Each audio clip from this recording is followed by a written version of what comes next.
여러분, 지금 이 영상을 끝까지 보시면 매월 최대 50만원까지 더 받을 수 있는 방법을 알려드립니다.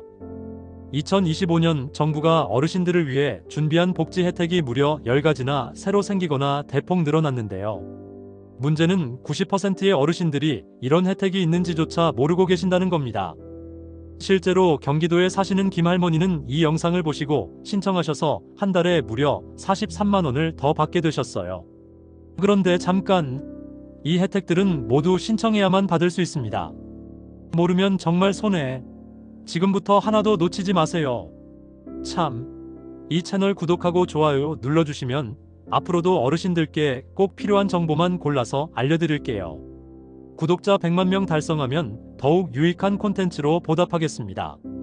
자, 그럼 지금부터 2025년 달라지는 노인복지 혜택 10가지 하나씩 자세히 알려드릴게요. 메모 준비하시고요. 첫 번째, 기초연금이 월 최대 35만원으로 인상됐습니다. 작년까지는 33만 4,810원이었는데 올해부터는 35만원, 매달 1만 5천원씩 더 받는 거예요. 1년이면 무려 18만원이 더 들어옵니다. 아, 나는 이미 기초연금 받고 있는데? 하시는 분들도 계실 텐데요. 금액이 자동으로 오르는 건 맞지만 혹시나 빠진 게 없는지 다시 한번 확인해 보세요. 만 65세 이상이시고 소득 하위 70%에 해당하시면 받을 수 있어요. 신청은 복지로 홈페이지에서 하거나 주민센터나 국민연금공단에 가시면 됩니다. 필요한 서류는 신분증, 통장 사본, 그리고 소득과 재산 관련 서류예요. 꿀팁 하나 알려드릴게요. 생일이 있는 달 1개월 전부터 미리 신청할 수 있어요. 미리미리 준비하세요. 두 번째, 노인 맞춤 돌봄 서비스가 대폭 확대됐습니다. 혼자 사시는 어르신들 외로우시죠? 이제 국가에서 직접 돌봐드립니다. 서비스 내용을 보면 첫째로 안전지원이 있어요. 정기적으로 안부 확인해드리고 집 안 안전점검도 해드려요.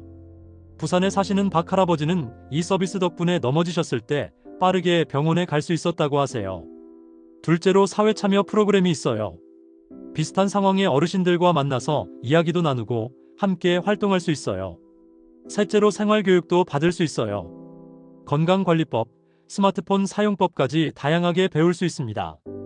만 65세 이상 기초생활수급자나 차상위계층이시면 신청할 수 있고요. 주민센터나 국민건강보험공단에 신청하시면 됩니다. 혼자 계시는 어르신들께 정말 큰 도움이 될 거예요. 세 번째, 치매 관련 지원이 엄청나게 늘어났습니다. 치매, 정말 무서운 병이죠. 하지만 이제 국가에서 책임지고 도와드려요. 치매 진단받을 때 드는 비용, 최대 15만원까지 지원해드립니다. 그리고 치매 치료비도 매달 최대 12만원 드려요. 더 놀라운 건 치매 환자 가족분들 휴가비까지 지원한다는 거예요. 24시간 돌봄이 얼마나 힘든지 국가에서도 알고 있다는 뜻이겠죠. 인천에 사시는 최 할머니는 치매 초기 진단을 받으셨는데 이 지원 덕분에 치료비 걱정 없이 꾸준히 치료받고 계세요. 조기 발견해서 진행 속도도 많이 늦춰지고 계시고요. 가까운 치매 안심센터에 가시면 신청할 수 있어요. 전국에 치매 안심센터가 더 늘어났으니까 우리 집 근처에도 분명 있을 거예요. 건망증이 심해지시는 분들 꼭 한번 확인해 보세요. 네 번째, 노인 일자리가 88만 개에서 95만 개로 늘어났습니다. 나이가 들어서 무슨 일을 하시는 분들 계실 텐데요. 요즘 70세, 80세까지도 건강하게 일하시는 분들 많잖아요. 공익활동 참여하시면 매달 27만원을 받을 수 있어요. 어렵지 않습니다. 학교 앞에서 교통안전 지도하거나 공원 청소, 독거노인 안부 확인 같은 일이에요. 시장형 사업단도 있어요.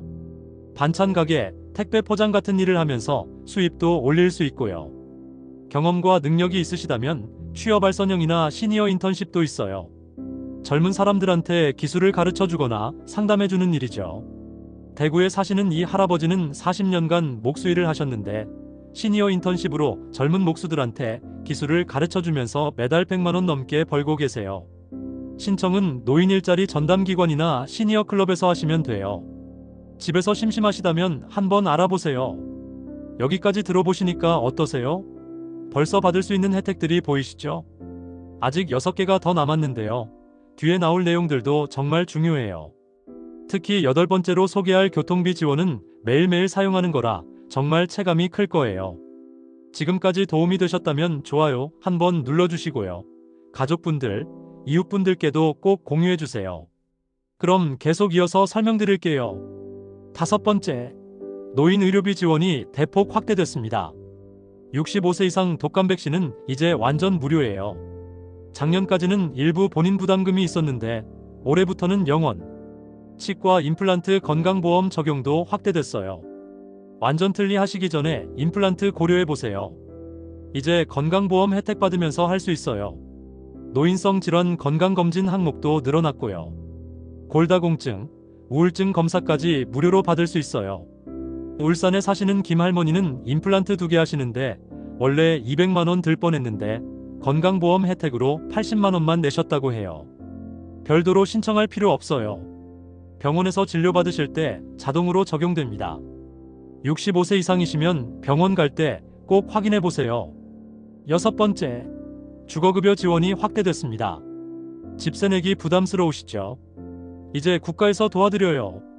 선정 기준이 중위소득 47%에서 48%로 완화됐어요. 더 많은 분들이 받을 수 있게 된 거죠. 임차급여로 매달 최대 37만원까지 받을 수 있고요. 집 수리가 필요하시면 수선유지급여로 최대 1241만원까지 지원받을 수 있어요.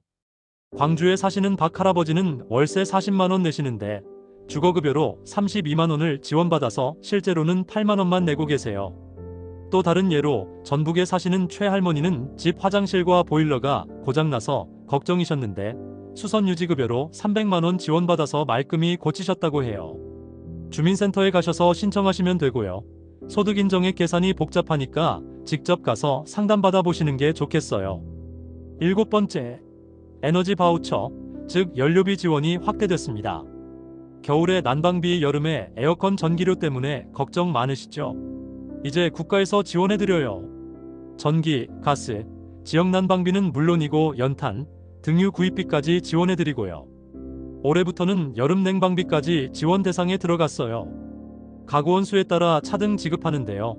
1인 가구 기준으로 연간 약 20만원 정도 지원받을 수 있어요. 강원도에 사시는 이 할머니는 혼자 사시는데 겨울 난방비가 한 달에 15만원씩 나왔었대요. 그런데 에너지 바우처 받고 나서는 5만원 정도만 내고 계신다고 해요. 주민센터에 가셔서 신청하시면 되고요. 카드 형태로 받아서 사용하시면 돼요.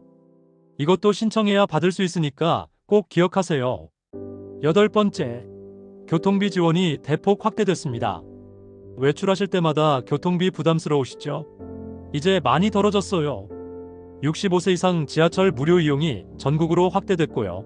시내버스도 무료이거나 크게 할인해드려요. 택시 바우처 지원도 늘어났어요. 병원 갈 때, 장 보러 갈 때 택시 이용하셔도 부담이 줄어들 거예요. 서울에 사시는 김 할아버지는 매달 교통비로 8만원씩 쓰셨는데 지금은 택시 바우처까지 받아서 월 2만원 정도만 쓰고 계세요. 지역마다 혜택이 조금씩 다르니까 우리 동네는 어떤 혜택이 있는지 주민센터에서 확인해 보세요. 교통카드 발급받을 때 65세 이상이시라고 말씀하시면 자동으로 혜택 적용됩니다. 9번째, 문화여가 활동 지원이 강화됐습니다. 집에만 계시지 마시고 문화생활도 즐기세요. 문화누리카드 지원액이 연 11만원으로 인상됐어요. 영화 보기, 공연 관람, 도서 구입 등에 사용할 수 있고요. 국공립박물관, 미술관, 공원 등도 65세 이상은 무료이거나 크게 할인해드려요. 제주도에 사시는 박 할머니는 문화누리카드로 한 달에 한 번씩 영화 보러 가시고 손자, 손녀들과 함께 박물관도 가신다고 해요. 요즘 젊은 사람들보다 더 바쁘다고 농담하시더라고요. 주민센터에서 신청하시거나 온라인으로도 신청할 수 있어요. 문화생활로 마음도 건강하게 지키세요. 마지막 10번째, 디지털 소외계층 지원 사업이 새로 생겼습니다. 스마트폰, 컴퓨터 사용하기 어려우시죠? 이제 국가에서 가르쳐드려요. 스마트폰 사용법, 온라인 쇼핑하는 법, 은행 업무 보는 법까지 차근차근 가르쳐드리고요. 태블릿 PC도 무료로 빌려드려요. 대전에 사시는 최 할아버지는 이 교육 받으시고 나서 이제 스마트폰으로 손자, 손녀들과 영상통화도 하시고 온라인으로 생필품 주문까지 하신다고 해요. 주민센터, 복지관, 도서관에서 교육하니까 가까운 곳에 신청하세요. 디지털 세상에서 소외되지 마시고 함께 하세요. 자, 여기까지 10가지 혜택 모두 알려드렸는데요. 이제 신청할 때 알아두면 좋은 꿀팁들 알려드릴게요. 첫 번째, 필수 서류 미리 준비하세요. 신분증, 통장 사본, 가족관계 증명서는 기본이고요. 소득과 재산 관련 서류도 필요해요. 두 번째, 복지로 홈페이지를 활용하세요. 한 번에 여러 복지 서비스를 신청할 수 있어요. 어려우시면 자녀분들께 도움받으세요. 세 번째, 주민센터 가시기 전에 미리 전화해 보세요. 어떤 서류가 필요한지, 언제 가는 게 좋은지 미리 물어보시면 헛걸음 안 하시죠. 네 번째, 가족이 대신 신청할 수도 있어요. 위임장과 대리인 신분증만 있으면 돼요. 다섯 번째, 대부분 매년 재신청해야 해요. 한 번 신청했다고 끝이 아니라 정기적으로 재신청하셔야 합니다. 혹시 더 자세한 상담이 필요하시다면 이 번호들로 전화하세요. 복지로 콜센터는 129번, 국민연금공단은 1355번이에요. 보건복지부 콜센터도 129번으로 동일하고요. 온라인으로는 복지로 홈페이지, 국민연금공단 홈페이지, 보건복지부 홈페이지를 이용하시면 돼요. 가장 확실한 건 거주지 관할 주민센터에 직접 가서 상담받는 거예요. 우리 동네 사정을 가장 잘 아시거든요. 자, 여러분, 정말 중요한 이야기 하나 더 할게요. 이 모든 혜택들 신청하지 않으면 절대 받을 수 없습니다. 국가에서 먼저 찾아가서 어르신, 이런 혜택 있으니까 받으세요 하지 않아요. 내가 먼저 알아보고 내가 먼저 신청해야 해요. 이건 여러분의 당연한 권리예요. 지금 당장 우선순위를 정해보세요. 기초연금부터 시작해서 의료비 지원, 맞춤 돌봄 서비스 순으로 신청하시는 게 좋겠어요. 혼자 하기 어려우시면 자녀분들, 손자, 손녀들과 함께 하세요. 가족이 함께하면 훨씬 쉬워져요. 제가 처음에 말씀드린 김할머니처럼 여러분도 한 달에 수십만 원씩 더 받을 수 있어요. 오늘 영상이 도움이 되셨다면 좋아요 버튼 꾹 눌러주시고요. 구독과 알림 설정까지 해주시면 앞으로도 어르신들께 꼭 필요한 정보만 골라서 알려드릴게요. 댓글로도 궁금한 점 남겨주시면 최대한 답변 드릴게요. 그리고 이 영상 주변 어르신들께 꼭 공유해주세요. 모르면 손해, 알면 혜택이에요. 여러분 모두 건강하시고 당당하게 내 권리 찾아가세요. 다음에 또 유익한 정보로 만나뵐게요. 안녕히 계세요.